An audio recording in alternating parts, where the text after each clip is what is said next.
we choose to do when we are answerable to no one and hence feel most like ourselves.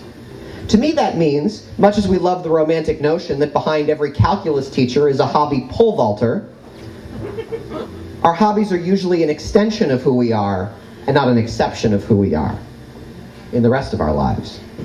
So, that being the case, can one geek out to an activity that already has societal approval? Has geek changed so much that the late adopters may try to stockpile cred by labeling themselves an oxygen geek because they like to take a deep breath early in the morning? Can a music geek now apply equally to your old band teacher and the headliner at Coachella?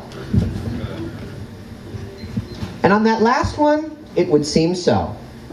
Culture in general, and music in particular, seems to be the best showcase for this struggle for the soul of the word geek.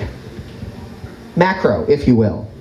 Consumption of culture and of media has now eaten into our hobby time more than just about anything else. To many of us, it is simply our only hobby. It is the only thing we have time to geek out for, or with.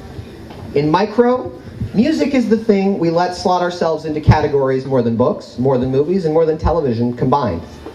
And since the money and time we can spend on music and its incidentals, sound systems, concert tickets, t-shirts, extends from 0 to infinity, it is by nature a more precise gauge of the moment when passion tips over into that thing called geek. So, the pinion of that wedge, I've found, is a stack of vinyl records about yay high. Perhaps you've heard vinyl is back. According to a Time magazine story from 2 years ago, sales of LPs are the fastest growing segment of the music industry. The entire business is in its worst slump in decade, except for vinyl records, a technology 20 years out of date. Hip indie labels like Merge and Arts and Crafts now regularly release new artists on vinyl, and they have a little card on the inside that allows you to download the whole thing to your iPod. Amazon has a dedicated vinyl section. The fastest growing segment of the record market, by the way, for these vinyl records, is not baby boomers looking to recapture their youth. It's not audiophiles. It is teenagers and college students who somehow want the kind of retro cool associated with vinyl on a financial aid budget. Vinyl collecting used to be archaeology. Now it's current events. So, it is the changing face of a geeky pastime in miniature. How do I know this? I've seen it myself. Because I started with vinyl records about a year ago. In the worst possible place for this exploration of geekery, a Passover Seder. I was at a Passover Seder when someone put on a record, and I thought that was neat. So, through this exploration, and beginning at a Passover Seder, because all three of them were sitting there, I've noticed that people who collect vinyl fall into three buckets. You've got the high-handed audiophile. You remember that movie Ghost World? Those people are chess club geeks who found their way to music instead of chess patterns. You've got the nostalgic baby boomer, who is someone who buys an expensive $65 reissue of Sgt. Pepper's Lonely Hearts Club Band to assert their continuing relevance, which they no longer continue to have. And you've got the professional or civilian rock stars. You probably all know the members of REM met at a vinyl shack.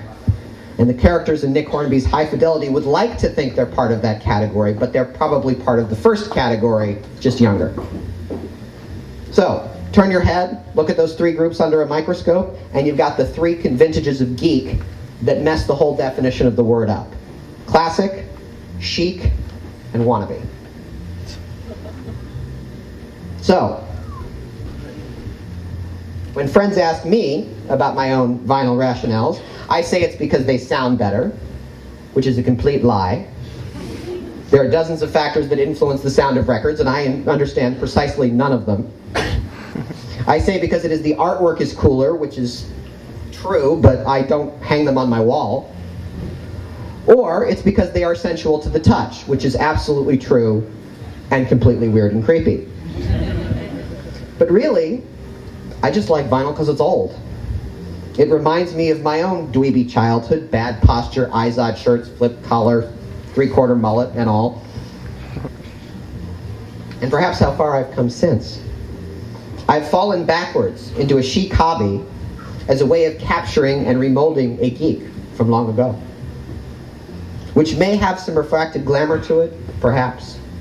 If only I had a swimsuit modeling, or hat design, or jewel thievery to pair it with. And at the rate we're going, with celebrities making dates with their spouses over Twitter, I probably will. Thank you.